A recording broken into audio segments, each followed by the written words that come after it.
Si tu es coach, tu as peut-être pendant le confinement de ce mois de mars 2020 eu du mal à te remettre des clients qui ne sont pas venus, des rendez-vous qui ont été annulés, décalés. Ton chiffre d'affaires a été affecté, ça a peut-être été difficile, voire même impossible de rattraper tout le chiffre d'affaires perdu cette année 2020. Comme beaucoup de monde, tu sais que tu peux exercer en visio, tu l'as appris, tu l'as peut-être testé pendant ce confinement et que tu vas pouvoir vendre tes coachings sur Internet. Que tu sois installé depuis longtemps, depuis des années ou que tu viennes de te mettre à ton compte, je vais t'expliquer comment tu vas pouvoir vendre tes coachings en ligne et éviter les lapins. Bonjour et bienvenue sur le podcast Ambition Entrepreneur Épanoui. Pour les femmes qui veulent s'épanouir dans leur entreprise, que vous soyez déjà en activité ou que vous souhaitiez devenir entrepreneur, si votre but est de trouver votre équilibre entre vie pro et perso, ce podcast est pour vous mesdames. Je m'appelle Laetitia. Après 25 ans dans le salariat, les conditions de travail se dégradent et c'est le burn-out en 2017. Je comprends alors que je dois vivre différemment et rester alignée avec mes valeurs. À 45 ans, je crée mon entreprise. Aujourd'hui, je suis une entrepreneure épanouie. Donner du sens, contribuer dans ce monde en utilisant vos valeurs et vos talents, je suis convaincue que vous pouvez le faire aussi grâce au développement personnel et au web. Ma mission avec ce podcast, vous aider à vivre d'une entreprise qui vous épanouira. Et c'est parti pour un tout nouvel épisode d'Ambition Entrepreneur Épanouie.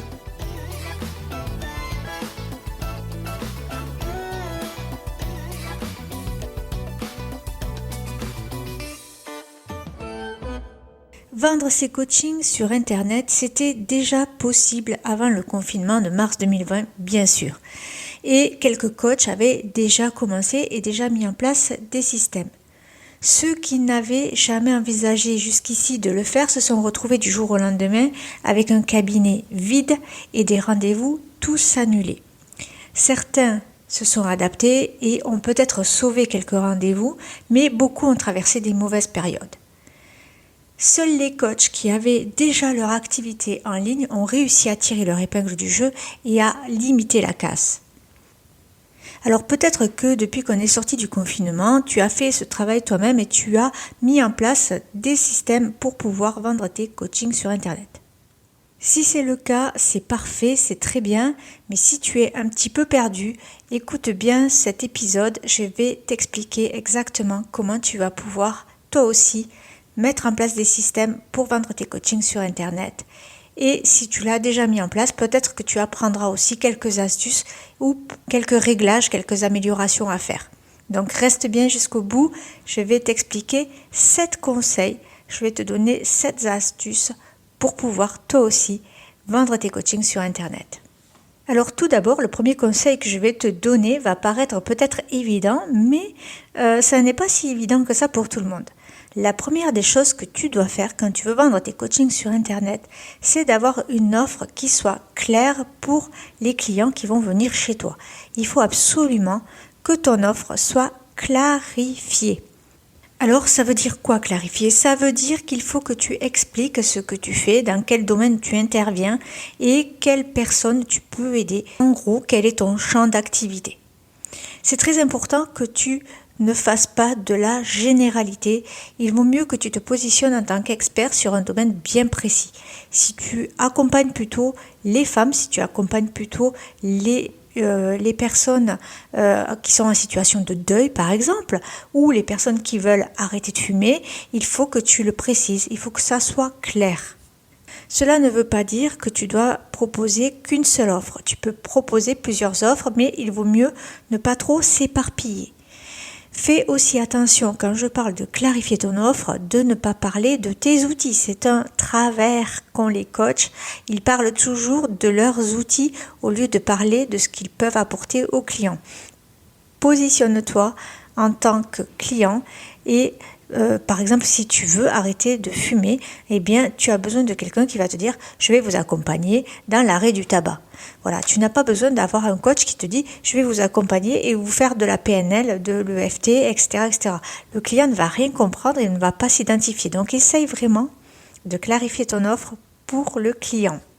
Là que déjà j'empiète sur le conseil numéro 2 qui est « mets-toi dans la peau de ton client et essaie de parler avec ses mots à lui, essaie de réfléchir aussi où il se positionne, sur quels réseaux sociaux tu vas pouvoir le trouver. » Effectivement, En fonction de l'âge de ta clientèle en général, tu dois la connaître.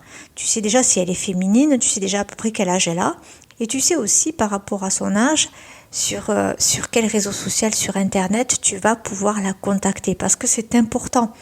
Si ta clientèle a une quarantaine d'années, cinquantaine d'années, elle va être sur Facebook. Si elle a entre 25 et 35 ans, il y a de grandes chances qu'elle soit sur Instagram. Et donc du coup, c'est important pour toi de le savoir parce que tu pourras entrer en contact avec elle. Nous en arrivons donc au troisième conseil qui est d'être présent sur le réseau social de ton client idéal. Et oui, parce qu'il va falloir qu'il te découvre ce client idéal. Ça ne sert à rien d'être sur TikTok, d'être sur Instagram si ton client idéal est sur Facebook. Ça ne sert à rien, tu vas perdre du temps.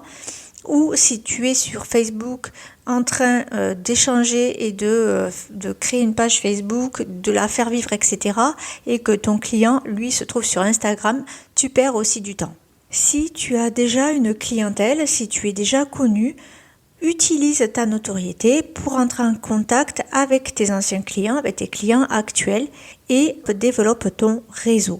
Si tu n'es pas connu et que tu viens de te mettre sur Internet ou que tu viens de te mettre à ton compte, il va falloir que tu travailles un peu plus sur le réseau social, ta présence en donnant du contenu de valeur. C'est tout un travail qui est un petit peu laborieux, mais qui peut aussi aller très très vite en fonction de ta thématique. Le quatrième conseil que je vais te donner, c'est tout simplement d'acheter un nom de domaine. Acheter un nom de domaine ne veut pas dire mettre en ligne un site internet ou créer son blog. Ça n'est pas tout à fait la même chose, bien que ce n'est pas incompatible non plus. Mais acheter un nom de domaine va te permettre d'afficher une adresse mail professionnelle. Ça te coûtera qu'une dizaine d'euros à peu près, mais tu pourras avoir une adresse qui fera professionnelle. Pour acheter un nom de domaine, vérifie au préalable que le nom n'est pas utilisé.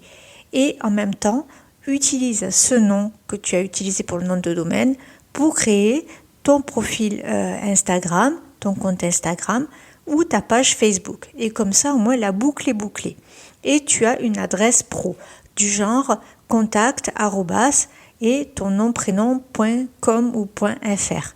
Ce qui fait mieux que ton nom prénom @gmail.com. Et tu verras à la fin de ce podcast qu'il y a un intérêt à faire ça si tu veux aller encore plus loin dans la vente de tes coachings en ligne. Bien, maintenant, on est sur Internet et le cinquième conseil que je vais te donner, c'est de donner la possibilité au client qui est intéressé de pouvoir te contacter et de pouvoir réserver un entretien, un rendez-vous, un appel découverte avec toi très simplement.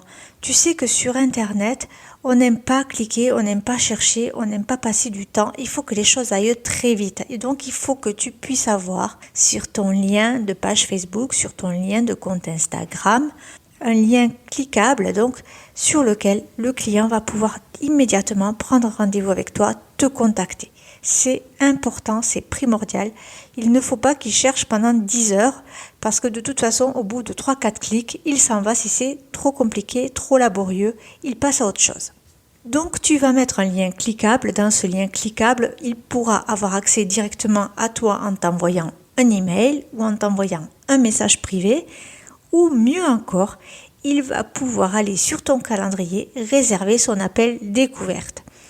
Pour faire ça, il te suffit de t'inscrire sur un site qui s'appelle calendly.com et je te mettrai l'adresse mail dans les ressources de cet épisode et tu vas voir que ce Calendly va permettre à tes clients de réserver les coachings et pas que les appels découvertes. Ils vont pouvoir réserver avec toi les rendez-vous en fonction de tes plages horaires disponibles. Ton carnet de rendez-vous va se remplir tout seul, tu n'auras pas besoin d'être là pour répondre aux appels. Sauf si tu le souhaites, bien sûr.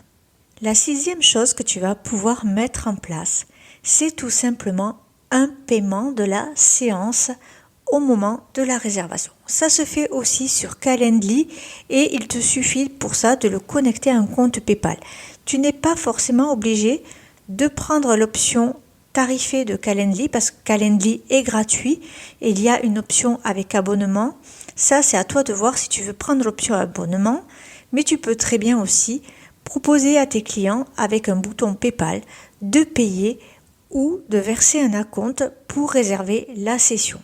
C'est une option intéressante parce que les clients qui vont réserver vont être engagés avec toi et donc ne vont pas te poser un lapin au moment de faire la séance. Et s'ils veulent annuler, tu peux aussi proposer, en fonction de la date à laquelle ils annulent, un remboursement total ou partiel. S'ils annulent effectivement au moment de la session ou qu'ils ne se présentent pas, tu n'es pas tenu de les rembourser. Tu peux mettre des conditions générales de vente et des conditions générales d'annulation. Donc, ça te permet à toi d'avoir cette sécurité et ça permet aussi d'avoir moins de personnes qui se désistent et moins d'indélicats.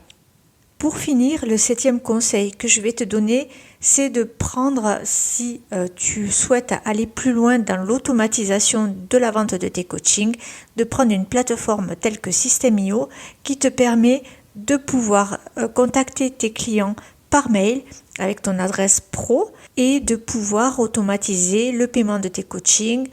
Tu pourras aussi créer des abonnements, contacter tes clients, faire des propositions, des promotions, etc. Et ça va aussi te donner, avec ton nom de domaine, un site internet qui va être beaucoup plus simple à faire vivre parce qu'il n'y aura dessus que finalement une page de présentation, une page de vente et la possibilité d'acheter tes coachings. Donc en fait, System.io va reprendre un petit peu ce qui aurait pu être un site web hyper complexe à développer et ça va être beaucoup plus simple pour toi d'avoir cette interface avec ton nom de domaine à toi, comme si c'était un site web, avec ta page de vente, avec tout ce que tu proposes comme service, comme coaching, comme réservation, comme moyen de paiement, etc., etc., etc. Donc, System.io, c'est vraiment un outil intéressant si vraiment tu veux aller beaucoup plus loin. Effectivement, je te parle de System.io, mais il n'est pas le seul sur le marché. System.io, j'y suis, donc je sais de quoi je parle. Et c'est surtout que c'est beaucoup moins cher que ses concurrents. On est dans l'ordre de 27 € par mois, alors que les autres sont à peu près à 99 € par mois. Si tu veux voir un petit peu ce que donne System.io, je te mets en lien un tunnel de vente pour vendre tes coachings sur System.io et tu pourras aller voir ce que ça donne et tu pourras tester. Ce tunnel de vente, tu vas pouvoir le prendre et si tu es intéressé, tu vas pouvoir le garder et le personnaliser et l'utiliser et il se trouve en ressources de cet épisode. Alors dans cet épisode, j'ai beaucoup parlé de tout ce qu'il y avait à mettre en place et je sais que ça demande un petit peu voilà, il faut un petit peu s'y mettre, mais si tu as des questions, n'hésite pas à me contacter, je te répondrai avec plaisir si je peux t'aider et si je peux aider d'autres auditrices, ce sera avec grand plaisir.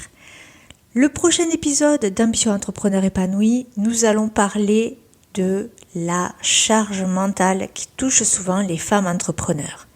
Je te dis à très vite pour un tout nouvel épisode d'Ambition Entrepreneur Épanoui.